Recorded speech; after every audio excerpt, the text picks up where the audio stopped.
देश के यशस्वी प्रधानमंत्री आदरणीय नरेंद्र मोदी जी का मैं धन्यवाद करना चाहूँगा, जिन्होंने पेट्रोलियम उत्पादों पर एक्साइज ड्यूटी में कटौती की है और उस समय में की है जब पूरी दुनिया में रेट बढ़ रहे हो, क्योंकि इस प्रकार की स्थिति है, ये वैश्विक संकट है, जो मिडिल ईस्ट की समस्या है, पूरे वर्ल्ड के ऊपर इसका प्रभाव पड़ा है और सभी जगह रेट भी बढ़ रहे हैं। परंतु देश के यशस्वी प्रधानमंत्री आदरणीय नरेंद्र मोदी जी ने इस आपदा के समय में भी पेट्रोलियम उत्पादों पर एक्साइज ड्यूटी को कम करके हरियाणा प्रदेश और देश के लोगों को बड़ी राहत देने का काम आदरणीय मोदी जी ने किया है। एक्साइज ड्यूटी पेट्रोल के ऊपर 10 रुपये और डीजल पे 0 की है। एक बड़ी राहत आम जन को मिली है। इससे आम जनता के लिए पेट्रोल, डीजल, गैस के दाम वो स्थिर बने रहेंगे, जबकि पूरी दुनिया में भाव ऊपर जा रहा है। परंतु मोदी जी का कुशल नेतृत्व, ऐसा व्यक्तित्व जिसकी दूरदृष्टि है, जो समय पर निर्णय लेता है, जिसका एक ही संकल्प है, विकसित भारत। साथियों, जब भी देश पर किसी प्रकार की आपदा आई है, हम सब इस बात को भी जानते हैं कि देश के यशस्वी प्रधानमंत्री आदरणीय नरेंद्र मोदी जी राष्ट्र प्रथम के दृढ़ संकल्प के साथ हर मोर्चे पर देशवासियों के साथ खड़े हुए दिखाई दिए। साथियों, हम जानते हैं, चाहे कोरोना काल का समय हो, कोरोना काल में जिस प्रकार से हमारे भारतीय विदेशों में फंसे और उन्होंने किस तत्परता से वंदे मातरम, जो वंदे भारत योजना बना करके उनको वहां से लाने का काम आदरणीय नरेंद्र मोदी जी ने किया है। साथियों, हम सब जानते हैं, चाहे अन्य किसी प्रकार की कोई चुनौती हो,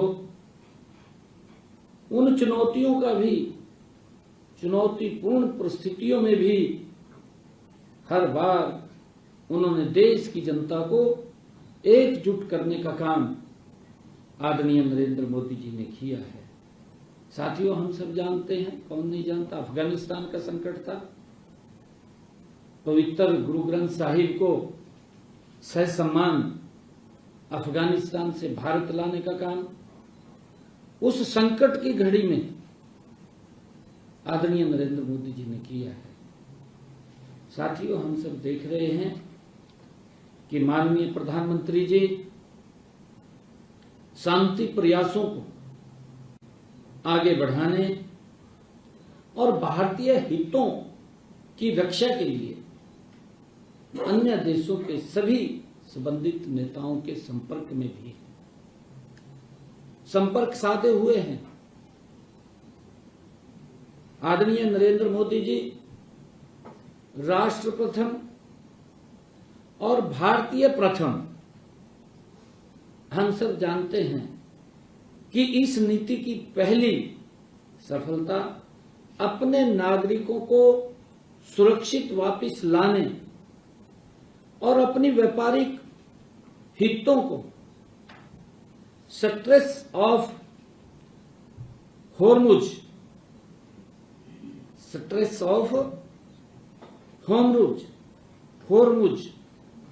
के गुजरने के माध्यम से मिली थी। और अब आप लोग देख रहे हैं कि एक्साइज ड्यूटी में कटौती करके दुष्प्रभाव जो इस प्रकार का एक वातावरण खड़ा हुआ था, क्योंकि मैंने पिछले दिनों कहा था, प्रेस के अंदर कहा था कि जब इस प्रकार की वैश्विक कोई आपदा आती है तो देश को एकजुट होकर के उसका सामना करना चाहिए, क्योंकि आज नेतृत्व ऐसा है कि किसी को भी पीछे नहीं रहने देता, हर व्यक्ति के साथ खड़ा हुआ दिखाई देता है। परंतु वैश्विक आपदा में भी हमारा विपक्षी दल राजनीति खोजने लग जाता है। इन कहीं और तो दिखाई नहीं देता उसको कि भाई कोई मोदी जी इतने काम कर रहे हैं, उनके बारे में कहीं ना कहीं थोड़ा बहुत तो बोलना चाहिए, पर ना बोल ले चुप तो हो जाए, ना बोल ले चुप तो हो जाए। परंतु आपदा के अंदर भी राजनीति तलाशना, ये कांग्रेस विपक्षी दलों का ये एजेंडा है। आदरणीय प्रधानमंत्री जी ने सभी दलों को बुलाकर के बातचीत किया कि भाई राष्ट्रीय ये वैश्विक आपदा है, सभी को इसके अंदर कोई ये तो नहीं है कि इसमें कोई विशेष भारत के ऊपर प्रभाव पड़ा है। मैंने कहा है कि पूरी दुनिया के ऊपर इसका प्रभाव पड़ा है। आज दुनिया के अंदर पेट्रोल, डीजल, गैस के दाम बढ़ रहे हैं, यहां स्थिर हो रहे हैं। उस महंगाई के अंदर भी स्थिरता लाना, ये मंत्र अगर किसी के पास है, नरेंद्र मोदी जी के पास है, कि उनका एक संकल्प है कि मेरा देश ये विकसित भारत गति से बने, उसको लेकर के आदरणीय प्रधानमंत्री जी ने इसमें कमी की है। मैं यह भी बताना चाहूंगा कि प्रदेश में पेट्रोल, डीजल व गैस की कोई कमी नहीं है। मैं सभी प्रदेशवासियों से ये आग्रह करता हूं कि प्रदेश के लोगों को घबराने की बिल्कुल भी जरूरत नहीं है। मैं प्रदेशवासियों से ये भी कहना चाहूंगा कि आप घबराकर खरीदारी करने से बचें, क्योंकि अफवाह फैला देते हैं। अफवाह फैलाने वाले घूम रहे हैं और वो पता नहीं क्या सोशल मीडिया पे डाल देते हैं, एकदम पैनिक खड़ा हो जाता है। इन बातों से बचना चाहिए, क्योंकि मैं ये भी बताना चाहूंगा कि व्यवस्था पर अगर एकदम ज्यादा खरीदारी हो जाएगी, लोग सोचेंगे भी मिल नहीं रहा है, तो इसका व्यवस्था पर अतिरिक्त बोझ भी पड़ता है, व्यवस्था के ऊपर चरमरा जाती है, क्योंकि सभी लोग निकल जाते हैं। हमें इस बात को ध्यान में रखना चाहिए। और मैंने स्वयं जो हमारी पेट्रोलियम कंपनियां हैं उनके साथ लगातार हम संपर्क में हैं, बैठ के कर रहे हैं उनके साथ। और मैं ये भी प्रदेश में पेट्रोल, डीजल और गैस की आपूर्ति की स्थिति इस समय, क्योंकि मेरा पेट्रोलियम कंपनियों से कई बार बैठकें हुई, उन्होंने बताया है मेरे को कि इस समय प्रदेश में वैसी ही स्थिति है जैसी 4 महीने पहले थी। आज भी उसके अंदर कोई बदलाव नहीं है। 4 महीने पहले भी ऐसी थी, आज भी वही स्थिति है पेट्रोल, डीजल, गैस की। वर्तमान में पेट्रोल, डीजल का पर्याप्त स्टॉक उपलब्ध है, कोई दिक्कत नहीं। मैंने कहा है कि देश के अंदर नरेंद्र मोदी जी जैसा सशक्त नेतृत्व है और मजबूती से लग रहे हैं। परंतु अगर कोई आपदा आती है, मान लिया जाए ये बढ़ जाती है, जब पूरा विश्व इससे प्रभावित हो रहा है, तो हमें भी इसके अंदर मिलकर के सहयोग करना चाहिए। ये विपक्ष की जिम्मेवारी है। विपक्ष की ये जिम्मेवारी नहीं है कि बीमारी के अंदर भी राजनीति सोच ले, ये जिम्मेवारी नहीं है विपक्ष की। ये तो बहुत ही इसके ऊपर जब सब बात का पता है, आमजन को भी पता है, ये वो भड़का देते हैं, कहा गैस का सिलेंडर नहीं मिल रहा, विपक्ष वाले किस प्रकार से सिर पर ठाए घूम रहे, हर वहां रेडी वाला घूम रहा, रेडी वाला आपके सामने है, रेडी वाला सिलेंडर दिन घूम रहा, विपक्ष वाले खाली सिलेंडर ठाए घूम रहे। बताओ ये क्या राजनीति है?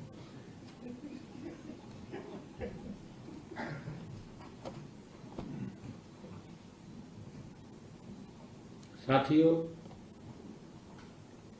राज्य में, प्रदेश में 4032 सरकारी पेट्रोल पंप संचालित हैं। 4032 राज्य में कुल 4032 सरकारी पेट्रोल पंप संचालित हैं, जहां प्रतिदिन औसतन 4804 किलोलीटर पेट्रोल और 12003 किलोलीटर डीजल की बिक्री हो रही है। साथियों, ऑयल मार्केटिंग कंपनियों द्वारा टर्मिनल संचालन बढ़ाया गया है, डिस्पैच तेज किया गया है, फील्ड अधिकारियों की तैनाती की गई है और सुबह के समय सप्लाई को प्राथमिकता दी जा रही है। साथियों, इससे स्थिति सामान्य है। मैं यह भी बताना चाहूंगा कि प्रदेश में रसोई गैस की स्थिति भी पूरी तरह संतोषजनक है। राज्य में प्रतिदिन लगभग 2 लाख सिलेंडर प्राप्त हो रहे हैं।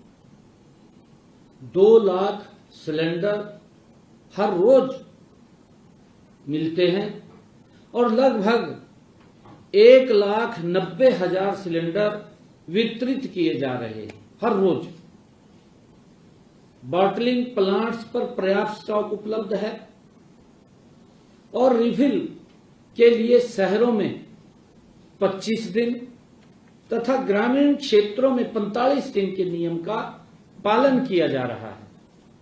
आज भी वही स्थिति है कि जो बुकिंग कराता है उस बुकिंग के 4 या 5 दिन के बाद उसको सिलेंडर मिल जाता है।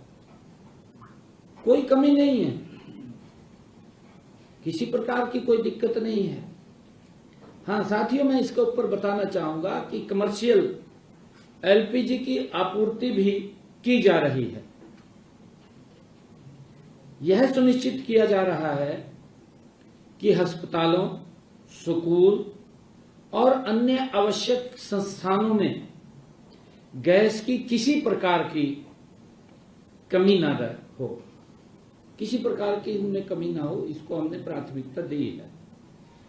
मैं ये भी बताना चाहूंगा कि वर्तमान में कुल 1,73,000 कमर्शियल सिलेंडर स्टॉक उपलब्ध है। केंद्र सरकार द्वारा कमर्शियल एलपीजी के क्षेत्र में 70% आवंटन ढांचा बनाया गया है, क्योंकि इसके अंदर थोड़ी कट लगा था। शुरू में 20% का लगा था, फिर धीरे धीरे करके बढ़ाया है और 20% के बाद आज वो रात 20% और बढ़ गया है, 70% हो गया है कमर्शियल का भी, क्योंकि उसमें जरूर कटौती आई थी, परंतु धीरे धीरे करके फिर वो बढ़ा रहे हैं उसको। हाँ जी, कमर्शियल 70% चला गया है, क्योंकि शुरू में 20% था, फिर 10% बढ़ाया, फिर 20% बढ़ाया और रात फिर 20% बढ़ाया, 70% हो गया। 70% ये बढ़ गया है। और मुझे ये बताते हुए आप लोगों को खुशी भी हो रही है कि रात ही देश के यशस्वी प्रधानमंत्री आदरणीय नरेंद्र मोदी जी के नेतृत्व में एलपीजी की देश में की जा रही प्रोडक्शन को, जैसा मैंने कहा है, उसको बढ़ाने का, ताकि इंपोर्ट पर निर्भरता कम हो जाए। हम कालाबाजारी को और जमाखोरी को पर सख्त कार्रवाई कर रहे हैं, क्योंकि कई इस प्रकार की जो आपदाएं आती हैं, कई प्रकार के व्यक्ति उसमें बैड एलिमेंट्स खड़े हो जाते हैं। और साथियों, गत 24 मार्च तक 928 एलपीजी सिलेंडर व 4 वाहन जब्त भी किए गए हैं। 66 आरोपियों की पहचान भी की गई है। 8 पर एफआईआर दर्ज की गई है। हमने संवेदनशील क्षेत्रों में पुलिस गश्त बढ़ाई है तथा अफवाह फैलाने वाले के खिलाफ सख्त कार्रवाई भी की है। हमने गैस की आपूर्ति को निर्बाध बनाए रखने के लिए एक और अहम कदम उठाया है। वर्तमान में हरियाणा में पीएनजी गैस पाइपलाइन बिछाने पर 3 लाख रुपए प्रति किलोमीटर का लीज रेट 10 वर्ष के लिए अग्रिम लिया जाता है। हमने इसे 1000 रुपए प्रति किलोमीटर एक मुश्त करने का निर्णय किया है। इससे गैस कंपनियों और आम जनता को भी राहत मिलेगी। मैं ये भी बताना चाहूंगा कि राज्य में इस समय 28,377 किलोमीटर लंबी पीएनजी पाइपलाइन बिछी हुई है। अब इस काम में और तेजी लाई जाएगी। देश के यशस्वी प्रधानमंत्री आदरणीय नरेंद्र मोदी जी के मार्गदर्शन में हरियाणा एलपीजी से पीएनजी की ओर तेजी से बढ़ रहा है। हमने प्रदेश में पीएनजी के लिए 13,33,603 का लक्ष्य निर्धारित किया है। इस मुकाबले में 5,59,761 कनेक्शन लगाए जा चुके हैं। इनमें से 3,32,162 कनेक्शन चालू भी हो गए हैं। शेष 2,27,599 कनेक्शन चालू करने के लिए तेजी से काम किया जा रहा है। साथियों, हमने पीएनजी नेटवर्क बढ़ाने के लिए डीम्ड परमिशन का प्रावधान कर दिया है। हम घरेलू कनेक्शन की संख्या आने वाले दिनों में डबल कर देंगे। इसके ऊपर गति से हम काम कर रहे हैं। साथियों, जहां तक सीएनजी की बात है, राज्य में 586 सीएनजी स्टेशन हैं। इसका पाइपलाइन नेटवर्क 28,377 इंच किलोमीटर है। विभिन्न जिलों जैसे भिवानी, पलवल, फरीदाबाद, गुरुग्राम, हिसार, झज्जर, करनाल और कैथल में पाइपलाइन बिछाने का काम तेज गति से वो प्रगति पर है। साथियों, प्राकृतिक गैस पाइपलाइन के क्षेत्र में भी हरियाणा मजबूत स्थिति में है।